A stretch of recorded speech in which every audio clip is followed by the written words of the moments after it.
Cette semaine au Libre Podcast, on parle de liberté d'expression dans la foulée de l'assassinat politique de Charlie Kirk avec l'investisseur et commentateur politique Jonathan Hamel. Et on analyse les différents défis énergétiques au Québec et les campagnes municipales à venir avec Virginie Dosti-Toupin. Tout cela et bien plus dans votre Libre Podcast.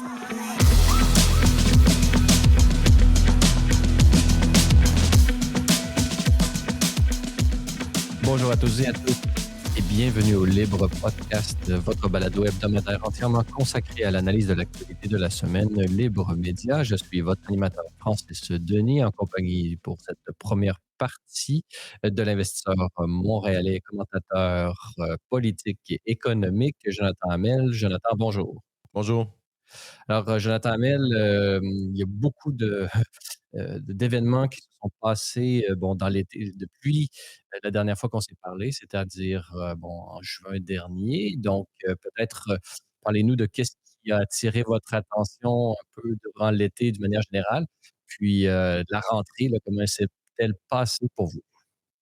Oui, ben, peut-être dans une perspective économique et de marché financier en général, je pense que l'histoire des 2 derniers trimestres, en fait, depuis le début de l'année, c'est principalement l'appréciation de l'or. Donc, le marché envoie quand même un signal clair quant à l'idée d'utiliser cette valeur refuge pour protéger l'avoir des investisseurs. C'est combiné à une perspective globale d'endettement quand même. C'est l'histoire moderne, l'endettement des États et des gouvernements, mais bon, c'est quelque chose quand même qui s'accélère dans les dernières années, particulièrement en Occident. Il y a une trame aussi de fond qu'on voit en Europe où les pays doivent ont des perspectives d'endettement quand même qui s'accélèrent dans les prochaines années. Combiné, il y a une espèce de tempête parfaite en Europe et moi, je pense que c'est même un peu peut-être le foyer de la prochaine crise financière mondiale derrière un peu ce qui se cache derrière ça. Combiné à cette perspective d'endettement-là pour les principaux pays, là, Allemagne, Angleterre, France, il y a quand même une montée de la grogne populaire là, au niveau de divers sujets. Donc, premièrement, l'inflation, le coût de la vie, la perspective de croissance et aussi les dossiers domestiques comme l'immigration. Donc, il y a une espèce je te dirais, de tempête parfaite qui se prépare un peu en Europe. Mais c'est aussi aux États-Unis aussi. Les perspectives d'endettement sont insoutenables là, pour le gouvernement américain. On parle de presque, je pense, 5-6 % de déficit structurel annuel. Donc, c'est pas soutenable. Même chose pour le Canada. On est sur le point d'annoncer, je pense, près de 100 milliards de déficit annuellement. Donc, la montée de l'or dans les dernières années, dans les derniers mois, depuis le début de l'année, c'est près de 40 % depuis le début de l'année. Donc, ça devance à peu près tous les indices. C'est 10 % juste dans le dernier trimestre. Donc, ça rappelle un peu la fin des années 70, début des années 80, où, rappelle-toi les années 70, où le dollar a été dépegué, si tu veux, de l'étalon or. Et ça a été aussi, c'était aussi une période de forte inflation. Donc, je pense que c'est le principal signal de marché qu'on voit. Il y a aussi des perspectives d'assouplissement des politiques monétaires en Occident, particulièrement aux États-Unis. Ça, c'est vraiment c'est la Réserve fédérale qui mène un peu la parade. On a vu ce matin, là, en date du 17 septembre, on a vu ce matin la Banque du Canada baisser les taux de 25 points de base, donc à 2,5 % le taux directeur. Ce qui est intéressant avec cette situation-là, c'est que le Canada, les taux d'intérêt canadiens, l'écart entre les taux canadiens et les taux américains, on est près de 200 points. On est près de 2 %. C'est un écart qu'on n'a pas vu depuis les années 90. Si on exclut, il y a eu un événement isolé là, en 2017, là, mais généralement, les taux canadiens sont beaucoup plus proches de nos voisins américains. Et il y a une réalité derrière ça, macroéconomique, qui fait en sorte que on est un peu dans le retour du Canada des années 90, Francis. Là. Donc, beaucoup d'endettement, des déficits budgétaires hors contrôle et une faible perspective de croissance économique. C'est surtout ça, je pense, qui se dirige devant nous. Et tout ça, pour terminer un peu la perspective, plus une perspective de marché financier, ça arrive à un moment où, tu sais, tous les valeurs sont élevées dans les marchés boursiers. À peu près tous les indices sont à des records historiques. Mais aussi les indices d'évaluation là, en termes de, par exemple, je pense que c'est 3 fois les bénéfices qu'on paye maintenant pour le Nasdaq. Donc, c'est un sommet qui est historique. Donc, je pense, une période assez forte. Là. On va voir dans les prochains, je pense, d'ici les 2 prochains trimestres, vers où ça s'en va. Là. Justement, cette semaine, la Banque du Canada a baissé son taux directeur là, de 25 points de base. qu'est-ce que ça veut dire concrètement, là? Parce qu'il y a cette question que tu viens de parler du retour du Canada dans des heures sombres et des déficits monstrueux qui s'annoncent, là, notamment le signe de la démission de Christophe Freeland cette semaine, qui est un mauvais signe qui présage le pire pour l'économie canadienne. Et on pense aussi à tous les investissements dans le milieu de l'immobilier là, par le gouvernement. Là, un peu tout ça, qu'est-ce que ça veut dire concrètement, là, peut-être à moyen terme là, pour l'économie canadienne? Concrètement, là, peut-être à moyen Mhm. terme là, pour l'économie canadienne. Ben, c'est un nouveau gouvernement, mais c'est un peu la prolongation des années Trudeau. Bon, le gouvernement Carney a dû reculer. Il y a quand même des signaux quand même intéressants, là. Il a dû reculer sur l'opposition idéologique, par exemple, aux constructions de terminaux LNG, etc. Je pense qu'ils n'ont pas le choix d'envoyer certains signaux parce que, ce que je disais tantôt, il y a pas de croissance économique.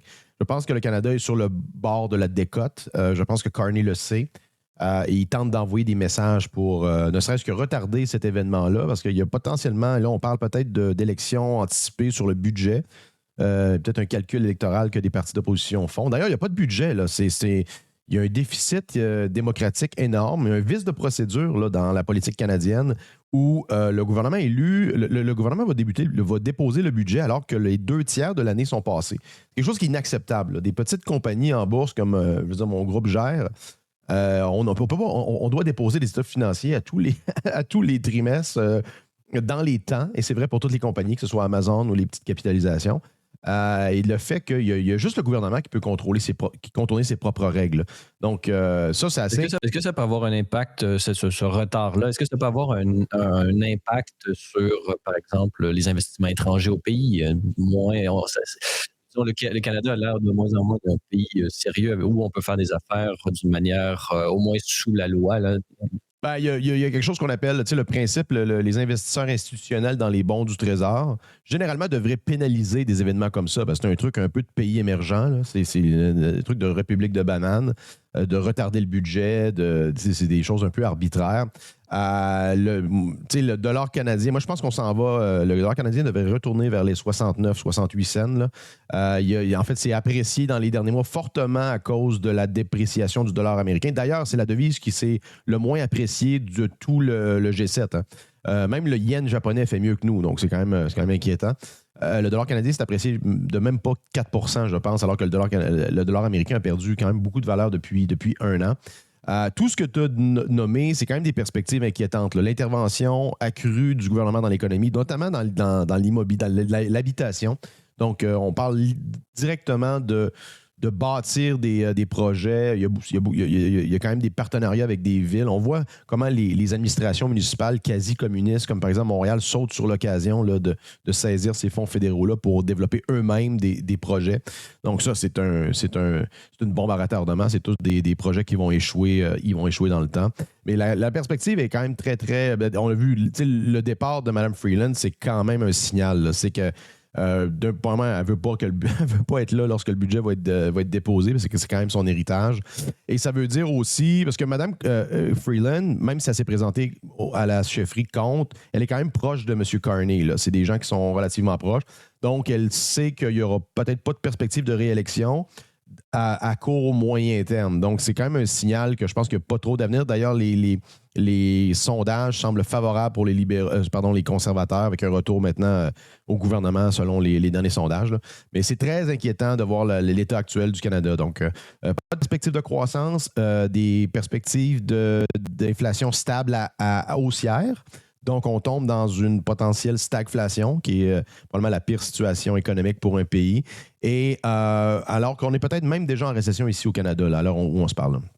Donc, on assiste véritablement disons, à des mauvaises conditions économiques là, qui, qui, se, qui présagent là, vraiment des conditions sociales peut-être qui vont se détériorer. On le sait déjà, bon, tout le monde parle de la polarisation à cause du meurtre de l'assassinat là, politique de Charlie Kirk et donc ce climat-là peut-être carbure entre autres aux tensions sociales qui émergent d'une situation économique désastreuse, ce que tu viens de décrire.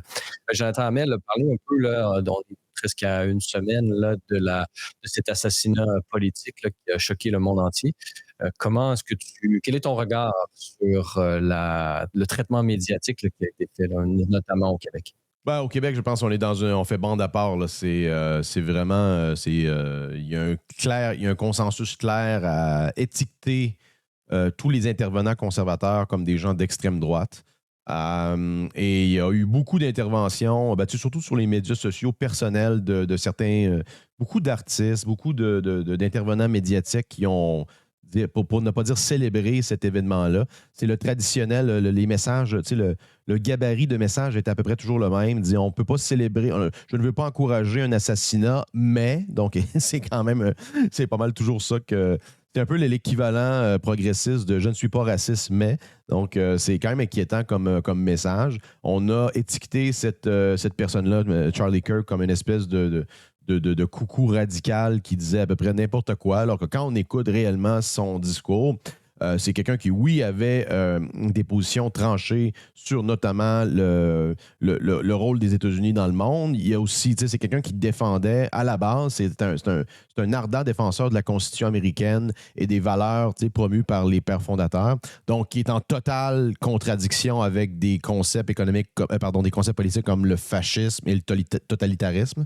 Donc, ça, c'est quand même, ça en dit long sur le niveau de connaissances politiques des commentateurs médiatiques québécois, là. Donc, Charlie Kirk est en totale opposition avec des principes comme l'économie dirigée. C'était quelqu'un qui était relativement, ben, en fait, il était largement en faveur du libre marché, de la libre expression. Citait des économistes comme Milton Friedman, F.A. Hayek, Frédéric Bastiat. Donc, c'était pas quelqu'un, tu sais, de la droite nationaliste anti-libre marché, bien au contraire. C'était aussi, ben, on comprend qu'il y avait des croyances. C'était un catholique pratiquant. Donc, je pense que c'est cet aspect-là là, qui dérange beaucoup les médias canadiens. Aussi l'angle de l'avortement. Et ça, une réalisation pour moi, et je pense pour n'importe quelle personne un peu à droite dans les dernières années, c'est de réaliser un peu que le débat notamment sur l'avortement, c'est pas une question, c'est pas blanc ou noir. Il y a certaines nuances, alors que nous, on nous a présenté dans notre éducation et dans l'environnement médiatique, ben c'est si tu es contre l'avortement, t'es le diable en personne. Alors qu'il y a des nuances à apporter là-dedans. Donc, je pense ils ont fait un peu un melting pot de tout ça. Beaucoup de citations hors contexte. On ne présente jamais les interventions complètes qu'il fait. Et alors que quand tu écoutes, moi, c'est quelqu'un que je voyais des fois dans les interventions, je ne suivais pas particulièrement. Mais quand tu te mets à écouter ces interventions, souvent, il y avait une certaine. Je sais qu'il n'aimait pas le terme, mais encore là, il faut écouter l'intervention complète. Mais il y avait une certaine sympathie pour les jeunes qui semblent perdus idéologiquement et dans leur vie personnelle. Et agissait un peu comme un guide, là. Oui, il y avait de la confrontation par moment, mais c'était surtout, je pense, pour le show. Donc, je pense pas que c'était quelqu'un qui était nécessairement qui était mauvais dans le sens traditionnel du terme, là. Et c'est très, très déplorable, je pense, le traitement médiatique qu'on lui a accordé, là. Justement, ben, Jonathan Mille, juste pour une petite précision, bon, il n'était pas catholique, là, il était chrétien et de la grande famille protestante, mais c'est pas grave.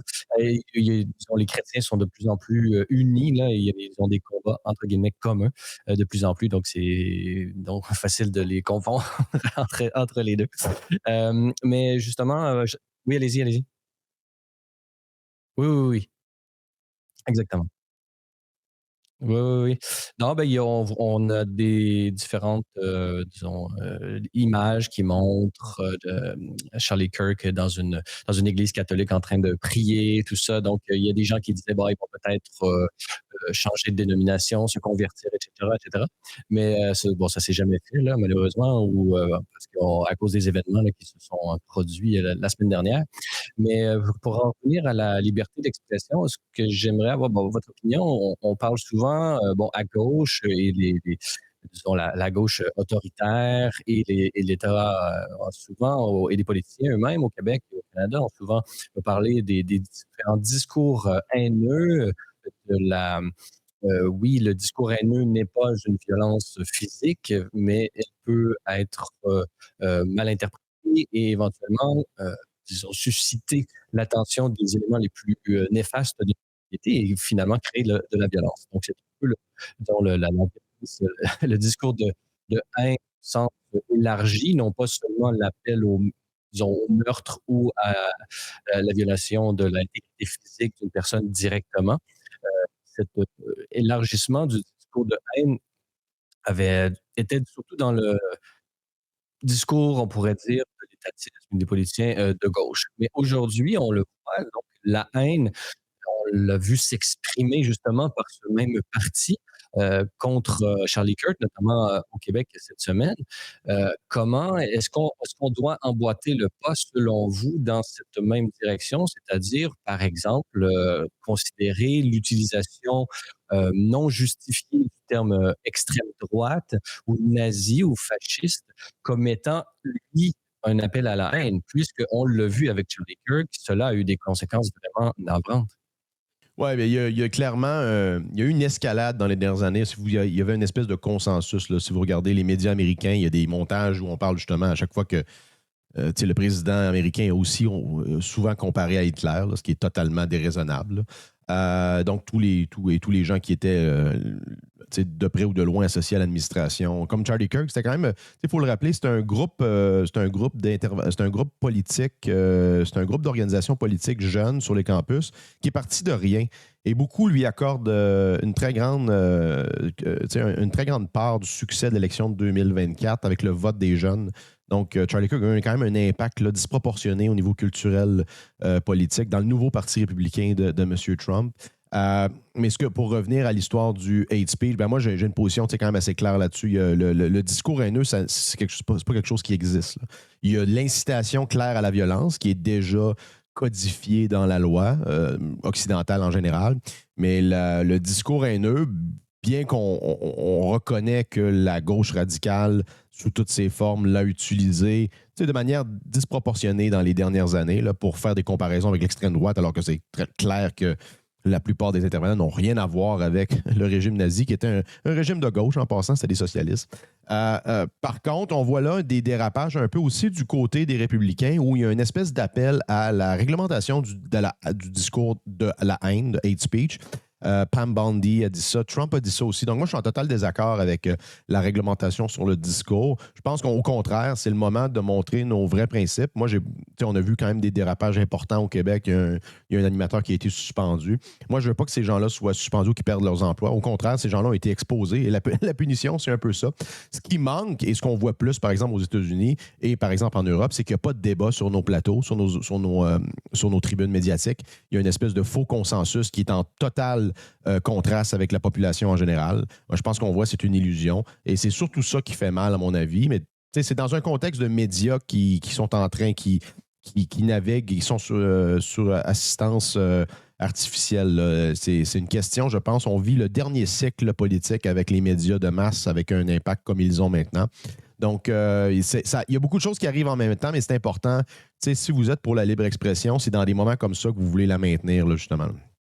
Donc, selon vous, Jonathan Hamel, le code criminel suffit, là, pas besoin de rajouter de lois supplémentaires qui pourraient éventuellement avoir un impact contre-productif au sens où même dans l'application du code criminel lui-même, s'il y a des lois qui viennent se superposer, ben, lui-même ne sera éventuellement pas appliqué lorsqu'il devrait l'être.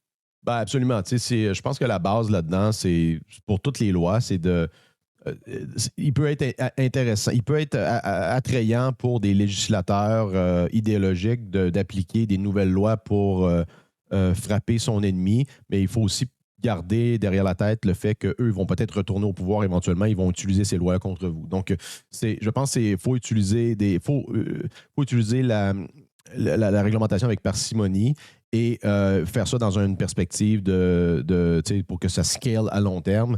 Et une des valeurs fondamentales, notamment de la société américaine, avec le premier amendement, c'est la libre expression. Donc, oui, les gens ont le droit d'appeler les gens nazis. On voit que oui, il y a des dérapages, mais il doit avoir des conséquences réputationnelles à ça. Et on le voit, les gens s'exposent en disant des niaiseries. Et il doit y avoir des gens qui répondent. Et je pense que c'est comme ça que ça devrait être traité, et non pas avec les tribunaux ou avec la violence. Donc, tu n'as pas judiciarisé nécessairement la scène du débat, c'est ce qu'on comprend. Bon, justement, oui, allez-y. Gadsat disait, pour reprendre son expression, il dit je défends le droit des négationnistes de l'Holocauste de dire ce qu'ils pensent alors que je suis un juif. Là. Donc, c'est un bon exemple. Donc, Gad Saad, qui est un commentateur bien connu, là, montréalais, mais extrêmement populaire là, partout dans l'anglosphère. Et Jonathan, justement, pour favoriser le débat, il y a notamment le chef du Parti conservateur, Éric Duhem, qui est prononcé et dit, bon, moi, je suis ouvert à tenter l'expérience de débattre directement sur les campus. Êtes-vous favorable à ce genre d'initiative de la part d'un chef politique? Parce qu'on le sait, Charlie Kirk, lui, n'était pas un chef politique lui-même, mais s'est toujours tenu en retrait. Peut-être qu'il avait des perspectives futures. Certains le voyaient même président éventuel dans un avenir là, de quelques décennies. Mais est-ce un parti politique lui-même allant débattre comme ça dans la rue, est-ce que, bon, du côté, vous croyez que c'est une bonne idée ou devrait laisser peut-être la place à d'autres, on pourrait penser au club école de Génération Ambition ou tout ça?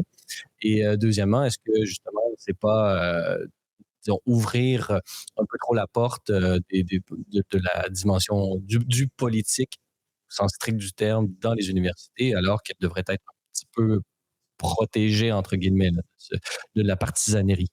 Ben, au contraire, je pense que c'est là qu'il y a le plus de gains à faire, c'est dans le milieu, je pense. Moi, je suis extrêmement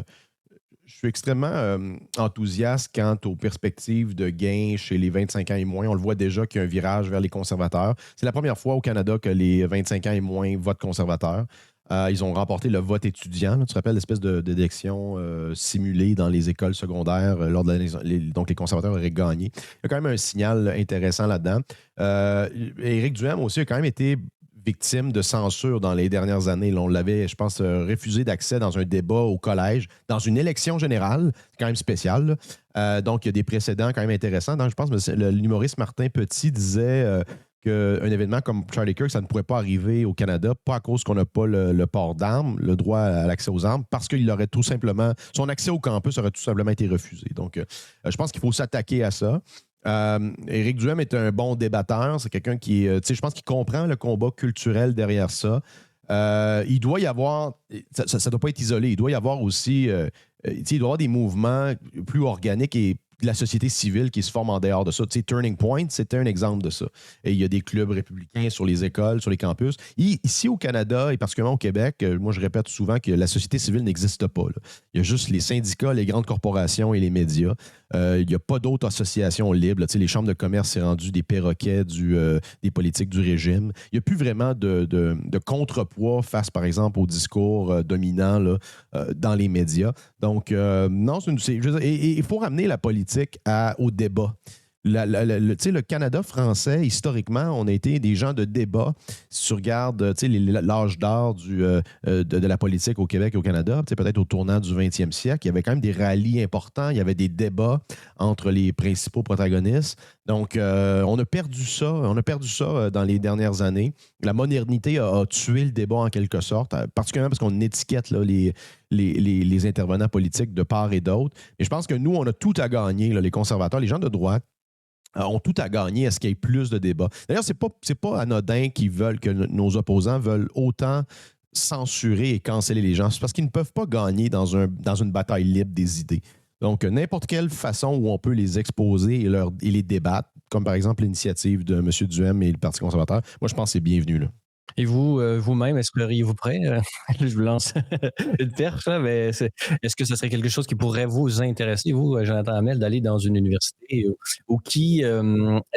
comment peut-on essayer de trouver la perle rare ou les perles rares qui, d'une manière organisée et disons, capable d'argumenter aussi, là, parce que c'est pas suffisant d'appartenir au camp qui a la meilleure argumentation, mais il faut être capable d'argumenter et de répondre aux arguments qui arrivent comme ça, peu de point. Comment détecter un peu ces perles rares, selon vous? Ben, je pense qu'il y a quand même une nouvelle génération qui s'en vient et il y a des nouveaux acteurs conservateurs. On dit conservateurs, mais c'est des libéraux classiques ou des gens qui sont pour la liberté. Moi, ce qui m'intéresse, c'est la liberté d'expression, le libre marché, la libre circulation des biens et des capitaux. Donc, c'est les principes de base de la société occidentale. La loi, l'état de droit, etc. Je pense que c'est ça qui a créé la prospérité dans la société. Il faut défendre ces valeurs-là qui sont sous attaque sur tous les fronts. Et bon, écoute, moi, si on m'invite, je vais aller débattre. Si on m'invite dans un débat, je vais y aller. Je n'ai jamais refusé, même dans les médias de gauche, je vais y aller. Là. J'ai jamais refusé aucune invitation. Mais tu sais, je pense qu'il doit. C'est quelque chose qui doit émerger. Et peut-être que c'est un événement. Bon, c'est un événement triste, là, Charlie Kirk, évidemment. Mais peut-être que ça donne. C'est un événement assez fort, je pense, pour cette génération-là, qui voit que. Et c'est un réversement de la tendance. Moi, quand j'avais l'âge d'être au collège ou même début collégial, la tendance, la voie dominante, c'était largement le progressiste. Là. S'il fallait appartenir à des voies progressistes qui s'opposaient au régime, alors que là, c'est complètement l'inverse. On a vu un renversement des tendances. Ce qui est cool, entre guillemets, c'est les conservateurs, c'est le discours conservateur. C'est ce qui fait face au régime, alors que tous les progressistes de gauche, tous les médias ont exactement le même discours. T'sais, les intervenants de Québec solidaire disent à peu près la même chose que le département de médias de Goldman Sachs. Là. Donc, c'est quand même un dérapage impressionnant. Des gens qui étaient contre la mondialisation à l'époque, qui ont maintenant un discours globaliste à peu près uni sur tous les fronts. Donc, c'est vraiment, je pense, on est peut-être aux portes de l'âge d'or là, du conservatisme et du discours de droite de nouvelle génération. Là. En terminant, Jonathan Hamel, quels sont les différents sujets ou nouvelles à venir là, qui sont sur votre radar et dont vous allez éventuellement nous parler dans votre prochaine apparition au Libre Podcast? Écoute, il y a la situation des marchés me préoccupe beaucoup. Comme j'ai dit en introduction, derrière la lancée de l'or, il y a quelque chose d'inquiétant derrière ça. Je pense qu'il y a une situation budgétaire, fiscale partout en Occident qui demanderait un important coup de barre, là, alors que la plupart des partis au pouvoir ou même qui tentent de prendre le pouvoir ne sont peut-être pas prêts à faire face. Ça, je pense que c'est la trame qui domine là, mes préoccupations. J'imagine qu'il y a aussi la question des bitcoins. On l'a vu durant l'été, bon, ça brasse un peu. Il y a même d'autres crypto-monnaies, notamment l'Ethereum et même des fonds spéculatifs là, basés. Ça va être intéressant de nous parler un peu de cette tokenisation de l'économie qui est en train d'arriver et de ces différentes entreprises qui gagnent en valeur boursière en investissant elles-mêmes dans des réserves telles que le Bitcoin. Là. Ouais, c'est quelque chose qui, écoute, je pensais pas que ça allait être aussi rapide, là, cette adoption-là. Ben, tu sais, on voit que si le régime réglementaire le permet, l'innovation va arriver. Ce qu'on voit actuellement, c'est que ça avait déjà commencé alors que la SEC, les autorités, par exemple, qui réglementent les marchés financiers américains, étaient généralement contre cette classe d'actifs-là. Il y avait déjà un début là, de cette industrie, alors que là, maintenant, je pense qu'il y a un des bons côtés de l'administration Trump. Là. Il y a une plus grande clarté sur l'adoption de ces classes d'actifs-là, qui sont fortement liées en passant. Ils ont réalisé, avec raison, que, par exemple, les stablecoins, donc les coins avec une valeur fixe là, de 1 dollar américain, par exemple, ben, c'est aussi, ça augmente la demande pour les bons du Trésor américain parce que les sociétés qui émettent ces jetons-là doivent avoir des réserves pour justifier la valeur des jetons. Donc, par exemple, Tether, qui est un des plus gros joueurs dans ce secteur-là, vous savez que c'est une des banques, entre guillemets, les mieux capitalisées au monde. Je pense qu'ils ont quelque chose comme 150 milliards de dollars en bons du Trésor américain, qui est plus que la plupart des gouvernements occidentaux. Là. Donc, je pense que le gouvernement américain et le Trésor ont réalisé que l'émission de dollars américains synthétiques ça favorisait la demande pour les bons du Trésor, donc ce qui était bon pour garder la suprématie du dollar américain dans le monde. Donc ça, c'est quand même un développement relativement récent. Et c'est pour ça que l'administration Trump et le régime réglementaire américain semblent plus favorables à l'industrie en général. Là. Et cette volonté de certaines entreprises de, disons, gagner en valeur à travers l'investissement en crypto-monnaie. Est-ce que ça existe au Canada ou est-ce que c'est vraiment encore quelque chose de marginal à des micro-strategies, à des gens Il y a eu quelques tentatives minimes là, de sociétés qui ont tenté de... Ben là, il y a beaucoup de sociétés qui n'avaient pas de momentum en bourse, qui tentent un peu faire un coup d'éclat en annonçant un peu des trucs comme ça. Il faut voir si substantiellement ça va donner quoi. MicroStrategy, c'est quand même un pivot impressionnant. Là. Ils ont quand même acquis... ils ont maintenant une réserve de Bitcoin impressionnante et ils ont quand même ils ont utilisé un peu un code, ce qu'on appelle un cheat code dans les jeux vidéo, là, d'émettre de la dette à bas coût pour acquérir un actif tangible et solide qui apprécie la valeur de la compagnie. Donc, est-ce que c'est sûr qu'eux, ils l'ont fait, ça a été les premiers à le faire à grande échelle. Maintenant, la recette est un peu connue et avec ce qu'on voit, il y a moins d'impact sur les sociétés qui l'annoncent maintenant. Demeure que la quantité de Bitcoin est quand même limitée là, dans le temps et nominalement. Donc, s'il y a plus de joueurs comme ça qui se battent pour la quantité de Bitcoin qui est mis quotidiennement diminue constamment, mais il y a quand même un effet quand même direct sur le prix. Là. Donc, on a quand même, je pense qu'on a traversé le Rubicon là-dessus. Il n'y a plus personne de sérieux dans les médias qui dit que ça s'en va à zéro. Là. Donc, c'est un actif qui a pris quand même une plus grande qui a pris une maturité plus vite que je pensais. La finalité, je la voyais, mais je ne pensais pas que ça allait être aussi rapide que ça.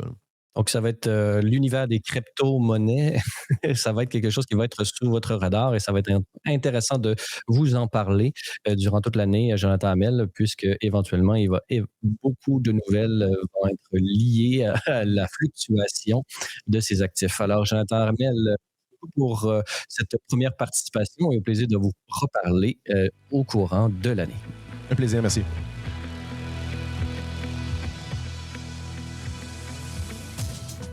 Et dans cette deuxième partie du podcast de cette semaine, j'ai la joie d'être en compagnie de Virginie Dosti-Toupin. Virginie, bonjour. Bonjour. Virginie Dosti-Toupin, vous êtes, selon votre compte X, mère de 4 enfants, conseillère municipale à Saint-Lambert, bénévole et commentatrice de l'actualité, notamment sur Libre Média, mais plus particulièrement sur votre balado à vous, qui se nomme Antichambre d'écho, qu'on peut trouver sur YouTube assez facilement. Alors, Virginie Dosti-Toupin, c'est un plaisir de vous retrouver cette saison pour parler de différents sujets qui vous touchent, notamment cette semaine, vous vouliez nous parler des différents échecs au niveau industriel au Québec, notamment Lion Électrique, Nordvolt et bon, on en passe là. On dirait que tout ce qui s'est passé depuis l'élection de la CAQ et les grandes promesses qui avaient été faites au niveau du Québec Inc. 2.0, on dirait que tout ça est en train de tomber véritablement, disons, le réel est en train de nous rattraper assez rapidement. Alors, parlez-nous, quelle est votre opinion là-dessus, Virginie Dosti-Toupin? Oui, bien en fait, puis mon intention, c'est pas nécessairement de jeter la pierre là, au gouvernement parce que je pense qu'on est tous un peu coupables là-dedans. Je pense qu'on a tous voulu croire à ce pari-là ou peut-être à différents degrés. Mais enfin, moi, ce qui m'inquiète, c'est qu'avec ces déboires-là de Nordvolt, vous les avez nommés, là, l'électrification des transports semble vouloir peut-être ralentir. On parle aussi même des sociétés de transport là, qui ont de la difficulté à électrifier les garages d'autobus. Donc, bref, je pense qu'on sent qu'il y a un petit ralentissement là, qui s'initie définitivement du côté de l'électrification des transports. Ma crainte, ce serait qu'on jette le bébé avec l'eau du bain puis qu'on se dise, vu qu'il n'y aura pas cette transition-là, peut-être qu'on peut se satisfaire puis pas s'intéresser à la question de l'énergie au Québec, qui est par ailleurs préoccupante et qui, je pense, comme ces choses-là prennent du temps, on doit vraiment s'atteler à la tâche là, du côté de l'énergie. Donc, ça serait pour moi une mauvaise conclusion de dire, puisqu'on a perdu le pari de la politique industrielle là, très, très, très agressive là, que la CAQ avait menée, il n'y a pas d'urgence de s'intéresser à l'énergie. Parce que d'une certaine façon, peut-être qu'on a réduit un peu disons, l'applicabilité de l'électrification point en la soumettant à l'électrification des transports. Parce que peut-être que là, il y a un ralentissement, c'est clair. Par exemple, dans la vente de véhicules et tout ça, on se rend compte, il y avait un hype, là, comme on dit, lié surtout à des subventions qui étaient du gouvernement américain et québécois et tout ça. Donc, il y a un certain ralentissement à ce niveau-là, mais ça ne veut pas dire qu'il ne faut pas aller de l'avant avec l'électrification tout court, parce qu'on voit des tendances mondiales, notamment peut-être avec les besoins énergétiques de l'intelligence artificielle, va de plus en plus éventuellement faire concurrence aux besoins de la population en général. Et donc là, il y a des différentes compagnies, différents gouvernements qui voient déjà ce problème émerger d'avance. Donc, on prévoit. Le politique, c'est justement l'art de prévoir ce qui s'en vient et non pas de réagir. Donc, il y a peut-être un problème paradigmatique au Québec. Mais Virginie Dosti-Toupin, doit-on justement encore miser sur cette électrification? Si oui, de quelle manière? Et sinon, comment est-ce qu'on nous-mêmes qui nation, un peuple qui se faisait une grande joie et une grande fierté là, avec l'hydroélectricité et tout ça. On a un peu perdu cette fibre-là. Comment est-ce que vous voyez un peu l'avenir à moyen terme à la suite de ces échecs que vous avez nommés? Oui, oui, à la question, je réponds oui. Il faut non seulement augmenter, je pense, la capacité énergétique du Québec, mais aussi la diversifier. Parce qu'effectivement, les grands barrages, on s'est fait une fierté là, du côté de l'hydro. Et puis, on avait beaucoup d'œufs dans ce panier-là parce qu'on est chanceux, on a beaucoup d'eau. Là, ce qu'on se rend compte, puis qui passe peut-être un petit peu inaperçu, c'est qu'il y a plusieurs années de sécheresse là, qui ont forcé Hydro-Québec là, à vraiment revoir ses stratégies. C'est-à-dire que pendant longtemps, on pensait qu'il n'y avait pas de lendemain puis qu'on avait vraiment beaucoup d'énergie. Donc, il y a des contrats qui ont été signés. On voulait exporter de l'énergie. Ceci dit, là, c'est ça. Les réservoirs sont un peu à sec. Et puis, on le rapporte un peu dans les journaux, mais peut-être pas à la hauteur de ce qu'on devrait, dans le sens où c'est quand même inquiétant. Puis, tu sais, ce qu'on entend, c'est qu'on se dit, ça va se résorber parce qu'il va pleuvoir, puis que tout va être correct. C'est sûr, mais en même temps, on est dans un contexte de changement climatique, donc ça devient difficile à prévoir. Alors, quand il y a cette incertitude-là, on gagne à construire des systèmes qui sont antifragiles, qui vont résister et puis qui vont tout va pas s'écrouler, si on veut, là, s'il y a une des filières qui ne fonctionne pas. Donc, Hydro-Québec est un peu sous tension, puis les contrats s'en viennent. Donc, ça, on n'aura pas le choix là, d'honorer ces contrats-là. Alors, peut-être, il faudrait, c'est ça, voir qu'est-ce qu'on peut faire déjà. Puis c'est sûr qu'il y a aussi la question du référendum qui se profile à Terre-Neuve. Là, il y a une entente qui avait été signée puis qui avait fait la fierté du gouvernement en place pour régler la question avec les réservoirs là, qui sont du côté du Labrador. Ceci dit, s'il y a un référendum, on ne sait pas où ça s'en va. Donc, une autre incertitude de ce côté-là. Alors, je pense qu'il faut vraiment qu'on s'attelle à la tâche puis qu'on brise certains tabous, notamment du côté du nucléaire. Je pense que là, si on regarde autour de nous, parce qu'on n'est pas à vase clos, là, c'est tout le monde, je pense, constate que ça va être une course à l'énergie. Puis vous l'avez mentionné, l'intelligence artificielle, ça prend beaucoup d'énergie. Et c'est une course un peu là, que tout le monde se livre. Si on regarde du côté des Chinois, eux, ils en construisent beaucoup. Juste en ce moment, il y en a plusieurs dizaines de réacteurs qui sont en construction. Donc, je pense que tout le monde est en train de capter le message de ce côté-là. Puis, tu sais, même la COP, même les environnementalistes reconnaissent que le nucléaire, juste de par sa densité énergétique, c'est une solution. Donc, je pense qu'on serait vraiment dans l'erreur si on regarde pas. Puis, je sais que l'acceptabilité sociale, c'était beaucoup, on s'appuie sur l'acceptabilité sociale, ou plutôt le manque d'acceptabilité sociale, parce que longtemps, on a fait peur avec le nucléaire. Or, il a peur que c'est quand même une des sources d'énergie qui est la moins, la plus sécuritaire, même plus que l'hydro, là.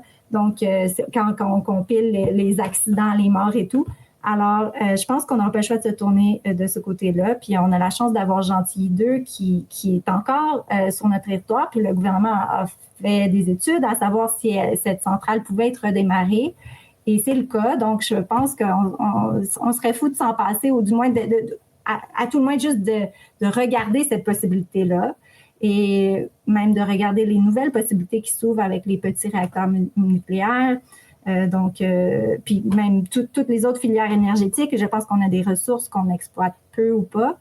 Et par ailleurs, on importe des États-Unis alors qu'on fait des blocus, tu sais, des petits boycotts à côté pour des items de l'épicerie, mais on importe massivement du gaz de schiste.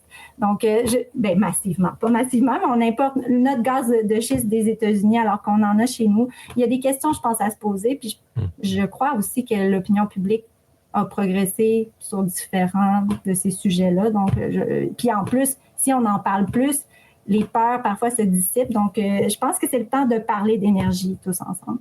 Oui, puis on l'a vu justement cette semaine, hier, jeudi, le président Trump était en Angleterre, là, au Royaume-Uni, pour visite à la fois, on pourrait dire, diplomatique, avec son grand discours et son grand souper royal avec le roi Charles III, le roi du Canada, on se le rappelle. Et il a également signé plusieurs contrats, dont justement un contrat sur le développement nucléaire ils vont construire 12 centrales nucléaires dans le nord-est de l'Angleterre, justement pour aider ces super centres pour l'intelligence artificielle. Donc, on voit que c'est quelque chose qui a le vent dans les voiles et ça serait un peu s'isoler que de ne pas emboîter le pas de cette nécessaire course à l'énergie, finalement. Et l'énergie nucléaire fait partie de ces ressources qui sont inépuisables, on pourrait dire, à longueur, à une échelle historique, là, puisque c'est tellement concentré comme énergie et les déchets nucléaires, disons pour l'accumulation, pour que ça devienne vraiment néfaste pour l'humanité, on parle en milliers et des milliers d'années, là. Même si les déchets nucléaires sont extrêmement très difficiles mais éventuellement avec les fusées sur Mars, on ne sait pas où est-ce que on va pouvoir aller, mais donc à court terme et à moyen terme, le nucléaire vraiment est une avenue qui n'a non pas seulement une opinion disons qui circule, mais vraiment véritablement l'énergie d'aujourd'hui, où est-ce que les gens sont en train de construire littéralement des centrales partout dans le monde à une vitesse grand V. Donc on comprend un peu cette vision-là. Que selon vous, comment politiquement, est-ce qu'on voit un peu cette volonté aujourd'hui, Virginie? Non, on la sent peu au Québec. Est-ce qu'on sent d'abord le besoin, là? Avant d'arriver avec des solutions viables et rentables, il faut d'abord comprendre et voir le besoin. Est-on là? Est-ce qu'on a franchi cette phase du diagnostic nécessaire d'augmenter la productivité énergétique du Québec? Ben oui, je pense que là-dessus, je pense que le message a passé parce que d'une part, on nous parlait beaucoup d'électrification des transports à la base, donc on nous avait dit qu'il faut doubler la capacité d'Hydro-Québec. Là, c'est ça. Puis je pense que les gens ont comme un peu accepté cette idée-là qu'il fallait augmenter. C'est pas tout le monde, évidemment. Il y a des gens qui sont dans la décroissance puis qui voudraient vraiment qu'on réduise, qu'on empêche de gaspiller l'énergie et tout. Je pense qu'il faut faire les deux. Il faut effectivement peut-être gaspiller moins d'énergie, faire attention, mais c'est dans les petits gestes et tout.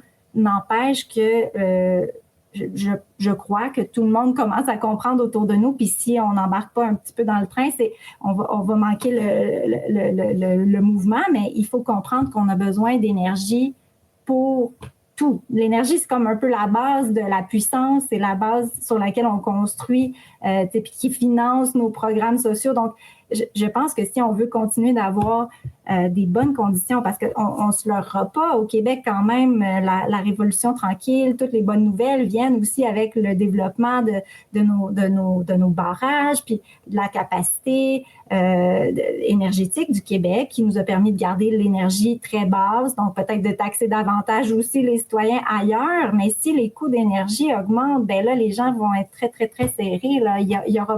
On n'aura plus de marge pour taxer à la hauteur où les gens sont taxés maintenant. Donc, je pense que c'est quand même une pierre angulaire qu'on ne doit pas négliger parce que c'est de ça dont découle tout le reste, l'économie et donc les programmes sociaux. Alors, à mon sens, si c'est pas encore clair qu'on a besoin d'énergie, je pense qu'il faut que ça le devienne. Et puis, sur la question du nucléaire, à proprement parler, c'est quand même curieux parce que la France, qui est quand même... nos cousins français, eux, sont très, très forts en nucléaire. Ils ont développé une expertise solide. Et puis, ça aurait pu être quelque chose qu'on développe ici, même juste en Ontario. Il y en a beaucoup. Il y a beaucoup d'experts. Il y a la question là, peut-être de l'expertise, justement, qui va peut-être accrocher, dans le sens où au Québec, est-ce qu'on a assez de gens qui sont formés dans cette filière-là? C'est peut-être là où ça pourrait accrocher, effectivement. En même temps, justement, cette question de centrales nucléaires, notamment en France, on peut penser à Fessenheim, qui est une centrale nucléaire d'une commune qui a fermé le réacteur 1 et 2 en 2020, suite, on le disait, à des pressions politiques, notamment liées aux environnementaux. Donc, on voit qu'au sein même du mouvement environnemental, il y a un grand débat sur, disons, la légitimité du nucléaire. Là. Puis on sait que l'Allemagne, elle, avait choisi de se débarrasser complètement du nucléaire, ce qui l'avait rendu complètement vulnérable et dépendante du gaz naturel russe, mais qui finalement, dans des situations comme dans laquelle ils se sont trouvés eux-mêmes, Et c'est drôle de rappeler aussi que Trump leur avait dit, justement, dans son premier mandat, là, lors d'un discours aux Nations Unies, il leur avait dit à quel point ils étaient vulnérables. Ils s'étaient mis à rire, on se rappelle des réactions, et finalement, ben, c'est exactement ce qui s'est passé. Donc, ce petit rire narquois des gens, de certaines personnes qui se prennent pour des élites éclairées, finalement, parfois, il faut s'en méfier. C'est ce que l'histoire et les faits nous rappellent à ce niveau-là. Donc, au niveau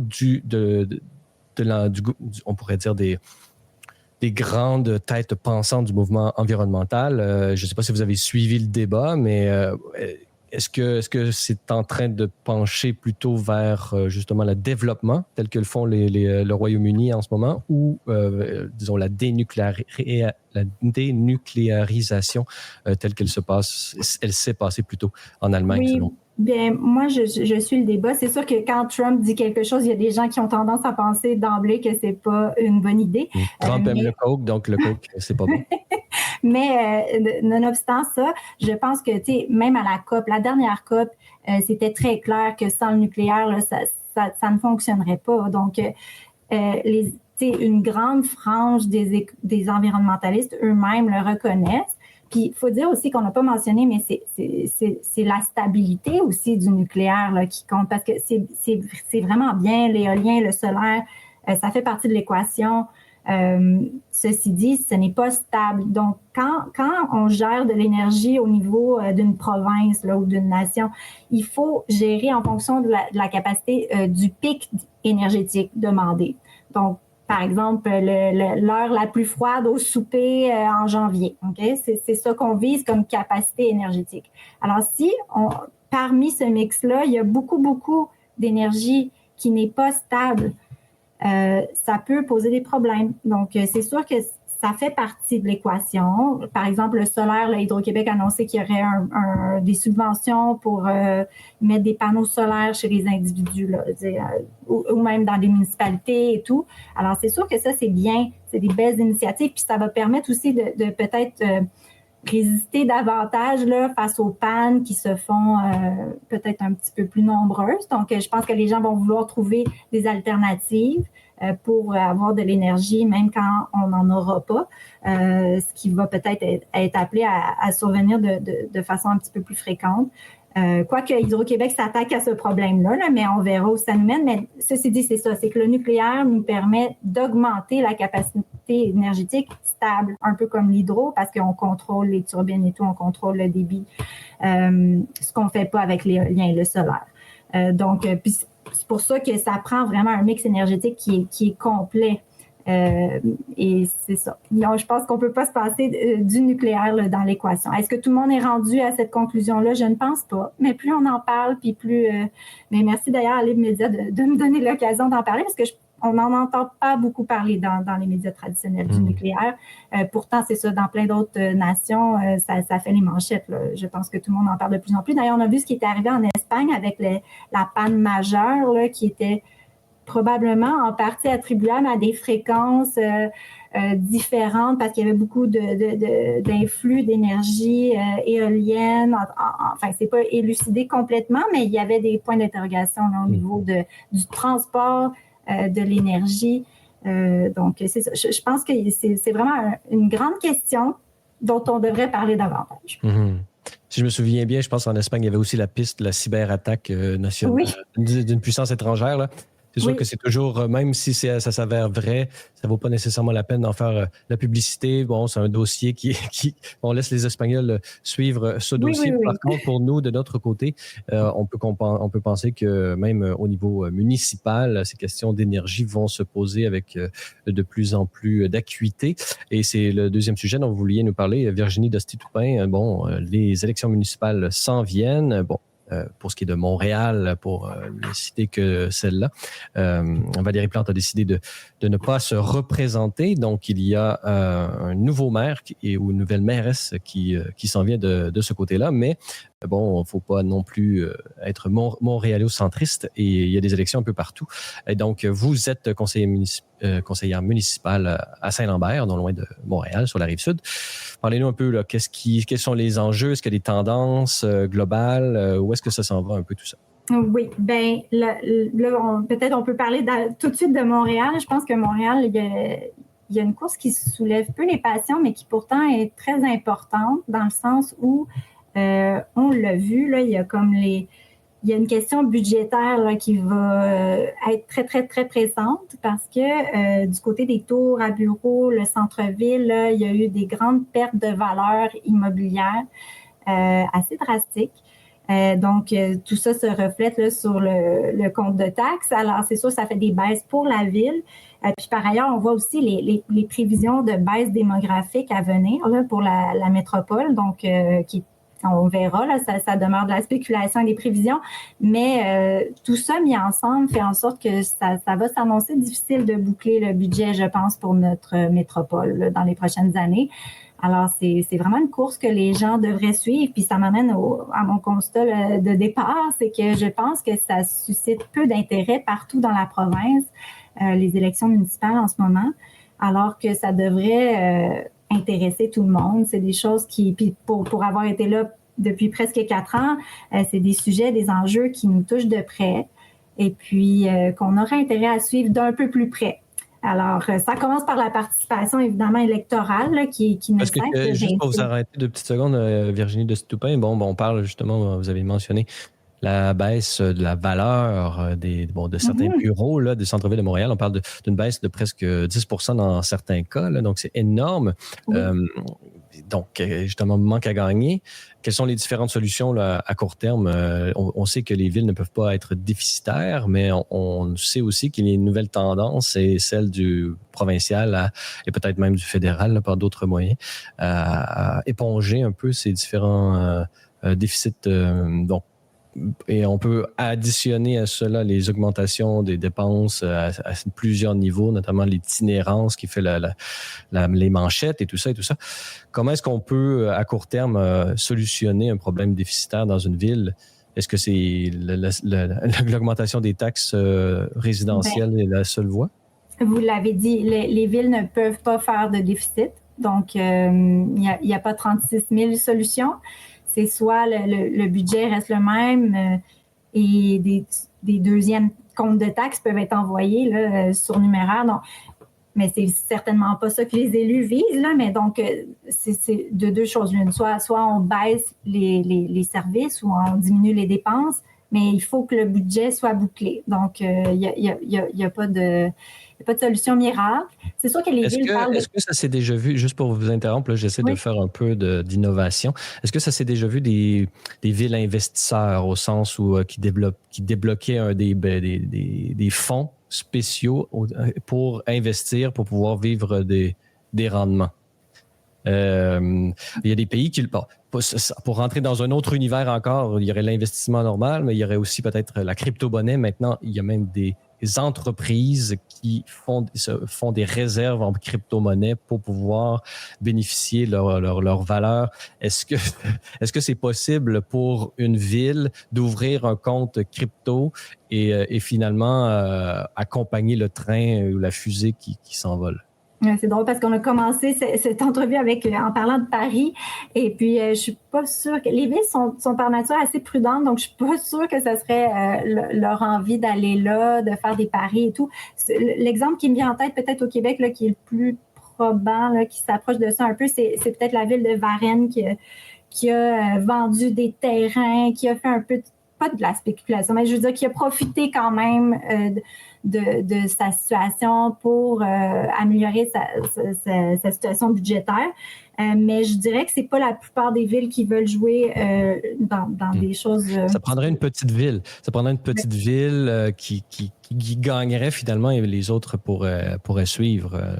Je sais qu'il y a certaines villes, je pense que c'était Saguenay, qui avait certains barrages. Là. Bon, je sais que c'était un peu... oui, il y a des villes qui ont, comme Joliette, qui a son réseau électrique, un petit mini réseau électrique. Puis il y a le maire de Souza, à Montréal, dans un arrondissement de Montréal. Je pense que c'est Ville-Montréal. Ça m'échappe. Mais je sais qu'ils font beaucoup justement, en termes d'énergie, ils ont mis beaucoup de panneaux solaires, ils innovent beaucoup. Là. Donc, il y a quand même des maires et mairesses là, qui essayent de tirer leur épingle du jeu. Il y a aussi la question de la TVQ qui est soulevé par plein d'élus, là, puis dans le fond, il y a plusieurs élus municipaux qui en appellent à une certaine révision de la taxation municipale. Tu sais, nos revenus sont vraiment liés à la taxation foncière, donc on est pris là-dessus.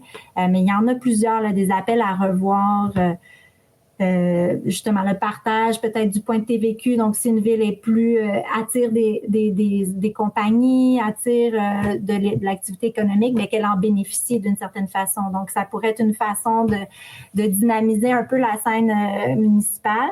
Mais c'est sûr que les municipalités demeurent des créatures de Québec. Puis, vous le mentionnez, on a aussi plein de dossiers qui tombent dans la cour municipale, qui élargissent de plus en plus les responsabilités. Mais il y en a qui relèvent de Québec. Donc, oui, on veut bien, on est aux premières loges de la crise du logement, de la crise de l'itinérance, mais en même temps, ça peut pas être un poste budgétaire qui est uniquement municipal, parce que, je veux dire, c'est des enjeux qui relèvent du provincial. Donc, enfin, c'est ça. Fait que c'est la même chose aussi en mobilité, quand le municipal se fait dire, éponger les déficits des sociétés de transport.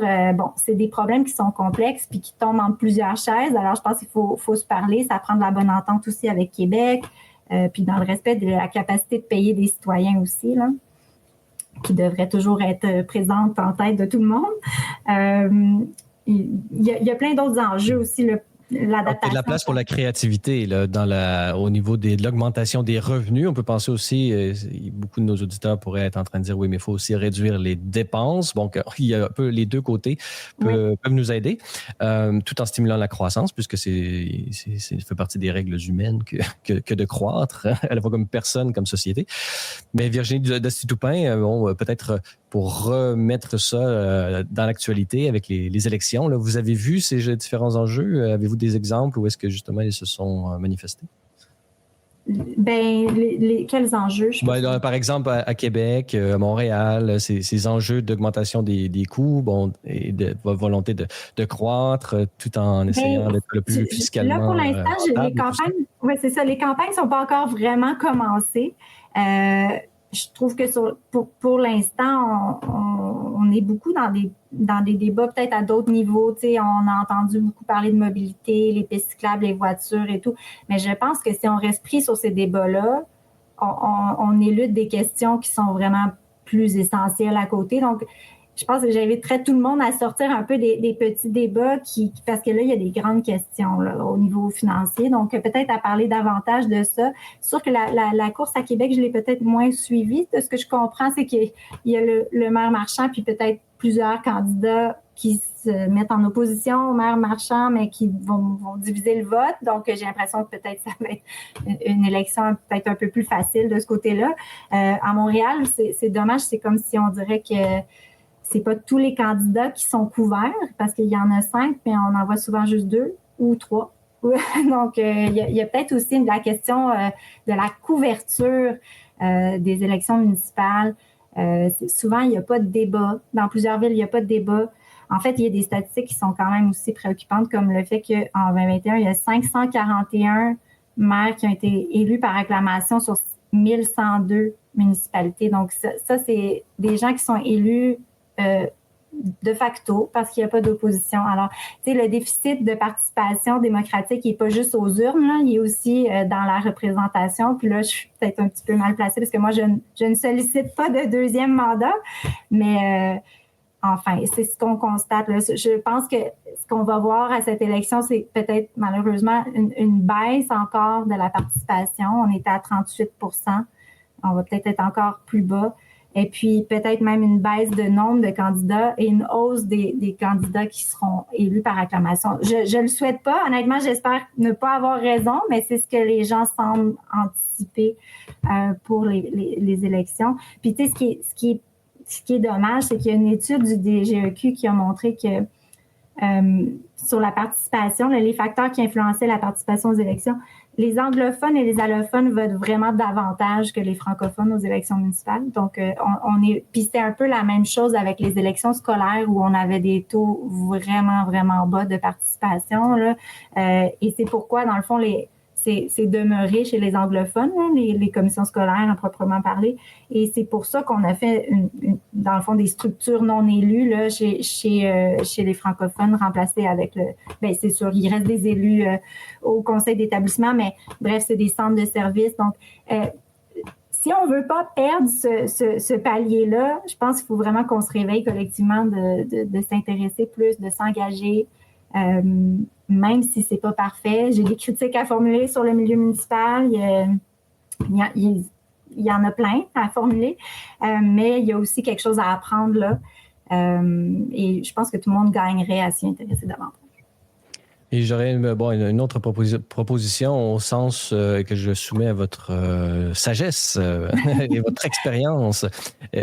On a l'impression justement souvent que le municipal, c'est surtout le lieu des services de proximité. On parle des rues, des rues, des égouts, des monts et tout ça. Est-ce que il y a un aspect assez mécanique dans cette démarche-là? Puis ça fonctionne assez bien. Est-ce qu'il n'y aurait pas lieu d'inclure l'intelligence artificielle de plus en plus dans la gestion de tout ça? Oui, tout à fait. Puis d'ailleurs, là-dessus, il y a quand même, je pense que le maire de Québec a parlé d'utiliser l'intelligence artificielle davantage dans la ville. Il y a aussi le maire de Laval dont j'aimerais saluer le travail. Je pense que lui, il s'est vraiment attelé à utiliser les données pour vraiment améliorer la gestion au niveau de la municipalité. Et puis, je pense que c'est un exemple à suivre. J'inviterais les élus ou les futurs élus, les candidats, à regarder ce qui s'est fait à Laval parce que je pense que c'est vraiment inspirant. Il y a eu beaucoup d'amélioration de l'efficacité de l'appareil municipal. Puis, je pense que ça pourrait même être inspirant pour d'autres bureaucraties au niveau provincial et autres, parce qu'on le sait, on n'est pas dans l'agilité. Là. J'ai entendu beaucoup l'expression le paquebot municipal pendant ces dernières 4 années. C'est effectivement ça, c'est difficile à manœuvrer, à faire bouger. Donc, je pense que le maire de Laval mérite là, d'attirer l'attention sur ce qu'il fait parce qu'ils ont vraiment amélioré leur capacité, puis vraiment dans l'esprit de répondre aux besoins du citoyen, puis que ça soit pas, on se perde pas dans des dédales administratifs infinis. Je pense que tout ce qui est voirie, tout ce qui est réparation, on en a parlé beaucoup dans les dernières années, mais le déficit d'infrastructures au municipal, il est majeur. Là. Les villes qui sont plus anciennes le sentent très bien déjà. Tout est à refaire, donc c'est comme si on ne voit pas la fin. On refait un bout de rue, mais on le sait qu'il y en a plein d'autres à côté. Donc, je pense les causes de ça, selon vous, est-ce que c'est parce qu'il y a eu un certain laps de temps ou est-ce qu'on n'a rien fait? Je pense qu'il y a deux choses. D'une part, il y a beaucoup de choses au Québec qui se sont construites en même temps. Il y a comme eu un boom, là. C'est vrai pour les écoles, les hôpitaux, mais les routes aussi, les infrastructures souterraines aussi. Donc, il y a beaucoup de choses qui ont juste été construites en même temps. Après, il y a aussi eu un pelletage en avant en termes d'entretien. Puis je pense que ça, c'est normal dans un sens parce que c'est toujours, on récompense toujours ceux qui vont davantage prendre soin de faire du neuf que de prendre soin du vieux, si on veut.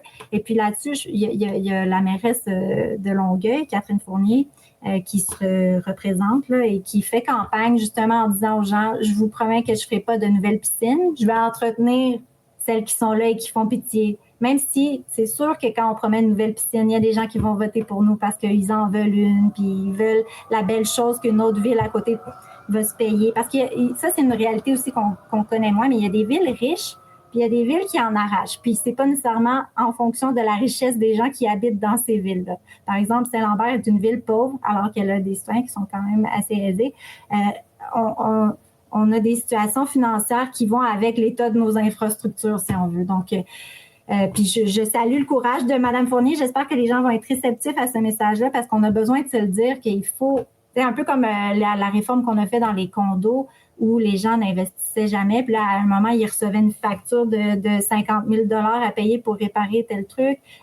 Il faut qu'on ait une gestion qui est responsable puis qui ne fait pas juste pelleter les problèmes en avant. Donc, je salue son courage. Je pense qu'il y aurait plein de villes qui auraient intérêt à faire pareil. On dit honnêtement aux gens, c'est le temps de réparer ce qu'on a puis qui fait pitié. Puis je pense que ça vaut peut-être aussi au niveau provincial, encore une fois.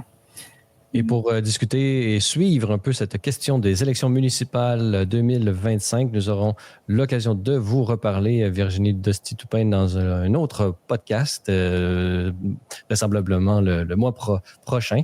Et donc, ce sera un plaisir de pouvoir parler un peu de tous ces enjeux et des différentes tendances électorales qui s'annonceront à ce moment-là. Virginie Dostie-Toupin, merci beaucoup d'avoir été avec nous. Merci pour l'invitation. Au plaisir. Et je rappelle qu'on peut vous suivre sur X @ VD Toupin, ainsi que sur votre podcast Antichambre d'écho sur YouTube. Voilà, c'est tout pour le balado de cette semaine. N'hésitez pas à nous donner vos commentaires ou une note sur les différentes plateformes de balado-diffusion. Cela nous aide beaucoup à faire connaître et rayonner le podcast. Vous êtes également invités à nous rendre visite au libre-media.com et à vous abonner pour la modique somme de 4 $ par mois, ce qui vous donne, entre autres choses, un accès illimité à tous nos contenus. Vous pouvez également nous suivre sur X, TikTok ou si vous êtes à l'extérieur du Canada, ce pays libre et démocratique. Vous pouvez nous rejoindre par l'ensemble des plateformes du groupe Meta. À vous tous et toutes, merci d'avoir été des nôtres et revenez-nous la semaine prochaine pour un autre épisode du Libre Podcast.